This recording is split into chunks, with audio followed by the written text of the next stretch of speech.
Baik, salam sehat semuanya. Saya Dr. Manggala Pascawardana. Saya dokter spesialis obstetrik ginekologi, konsultan kedokteran feto-maternal yang bekerja di Rumah Sakit Premier. Kita sudah memilih 3 pertanyaan di program Tanya Dokter seputar kehamilan. Yuk, kita sama-sama lihat jawabannya.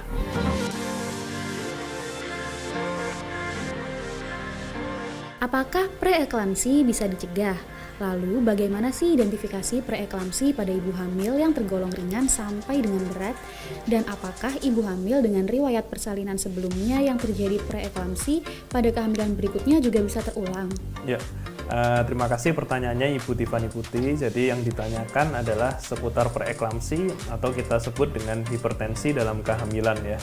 Jadi memang gejalanya di awal tidak ada, awalnya ibu hamil itu dalam kondisi yang normal-normal aja tensinya, lalu di akhir-akhir kehamilan dia tensinya menjadi tinggi dan kadang-kadang disertai dengan permasalahan organ, paling sering adalah kebocoran protein dalam kencing. Itu yang kita sebut dengan preeklamsi. Karena nggak ada gejalanya, penting bagi kita untuk mengetahui apakah saya berisiko terkena preeklamsi atau enggak. Mudah saja sebenarnya, dan mungkin bisa didiskusikan juga dengan dokter kandungannya. Beberapa risiko yang bisa kita identifikasi antara lain adalah seperti yang terjadi pada Ibu Tiffany tadi, riwayat preeklamsi pada kehamilan sebelumnya. Jadi kalau punya riwayat preeklamsi pada kehamilan sebelumnya, risiko terjadi preeklamsi pada kehamilan ini juga akan semakin meningkat. Risiko yang lain antara lain adalah hipertensi kronis atau ibu itu punya hipertensi, punya penyakit autoimun, punya penyakit diabetes gestasional, dan punya penyakit kelainan ginjal. Kalau punya penyakit itu harus hati-hati karena berisiko mengalami preeklamsi.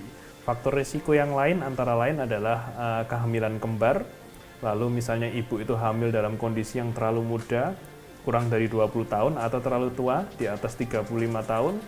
Ibu itu adalah kehamilan pertamanya, dan interval antara kehamilannya di atas 10 tahun. Pada saat kondisi-kondisi seperti itu juga memiliki risiko preeklamsi. Dan faktor yang cukup banyak ditemukan pada ibu hamil antara lain adalah obesitas, atau misalnya BMI-nya di atas 30.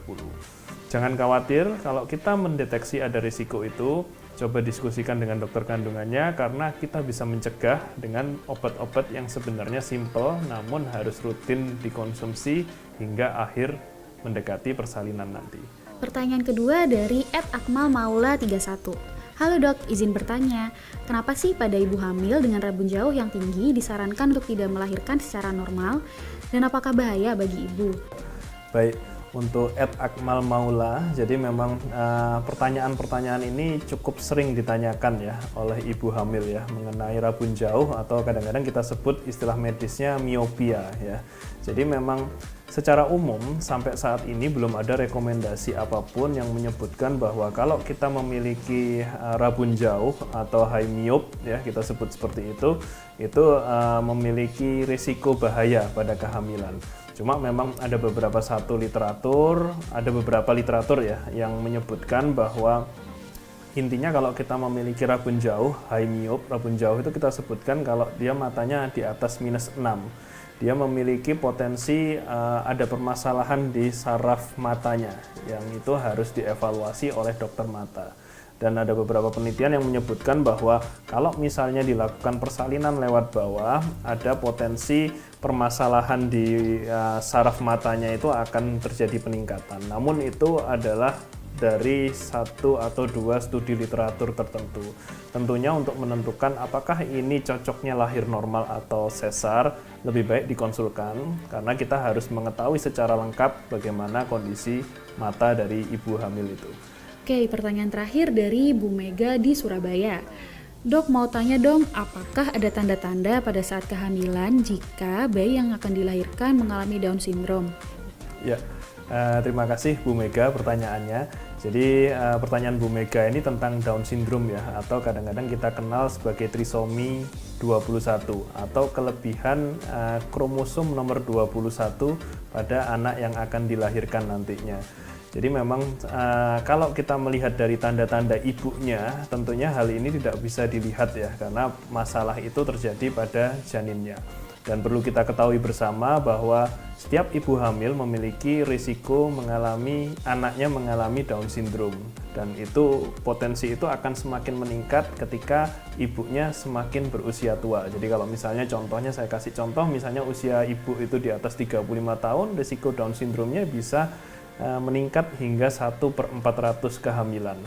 Nah, cara melakukan evaluasinya gimana? Tentunya yang bisa kita lakukan paling simpel adalah dengan melakukan pemeriksaan USG atau ultrasonografi ya. Apakah dengan USG biasa saja bisa kita lihat? Kadang-kadang tidak mudah kita melihat evaluasi USG untuk masalah Down syndrome ini. Memang USG yang kita lakukan biasanya USG lebih menyeluruh atau kita sering sebutkan sebagai USG fetomaternal atau USG screening anatomi janin. Bisa dilakukan di trimester 2, tapi justru paling sensitif jika kita lakukan itu pada saat USG screening di trimester 1 atau di sekitar 12-14 minggu. Itu adalah pemeriksaan yang paling sederhana yang lebih tepat untuk mengevaluasi risiko Down syndrome. Ada juga beberapa pemeriksaan lain lagi yang lebih tepat lagi seperti laboratorium untuk melihat genetik janinnya melewati darah ibunya atau kadang-kadang kita sebut dengan NIPT, non-invasive prenatal testing. Kapan kita memilih itu dan bagaimana kita memilihnya tentunya sangat subjektif dan tergantung kondisi pasien masing-masing. Yang paling penting adalah kita mengetahui potensinya dan konsultasikan selalu ke dokternya apakah kita memerlukan pemeriksaan itu dan bagaimana cara melakukan pemeriksaannya. Mungkin itu dari saya, terima kasih. Baik, kita sudah lihat jawaban dari pertanyaan terpilih tadi. Sekali lagi saya ucapkan selamat untuk para pemenang. Ditunggu hadiah dari kami ya. Sampai jumpa di program Tanya Dokter berikutnya. Salam sehat semuanya.